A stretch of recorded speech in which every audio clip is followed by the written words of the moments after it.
एक बेटी अपने ससुराल वालों से झगड़ा करके बाप के घर आ गई।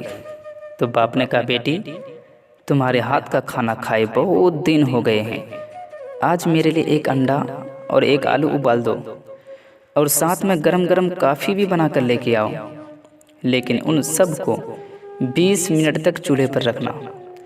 जब सब कुछ तैयार हो गया तो बाप ने पूछा, बेटी आलू चेक करो, ठीक से गलकर नरम हो गया है। अब अंडा छूकर देखो, मजबूत और टाइट हो गया है।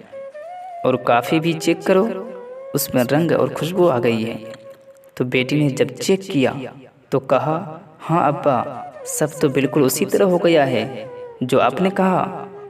तो बाप ने कहा, बेटी सुनो, तीनों चीज़ों ने गर्म पानी में बराबर वक्त गुजारा और बराबर आग की गर्मी बर्दाश्त की।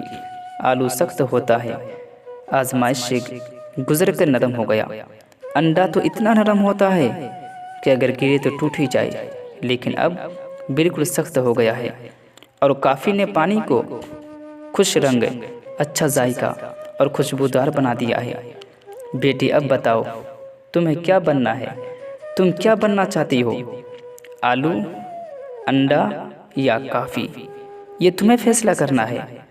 बेटी अपने आप को इस तरह बनाओ, या खुद बदल जाओ या फिर दूसरे को बदल दो, ढल जाओ या ढाल दो।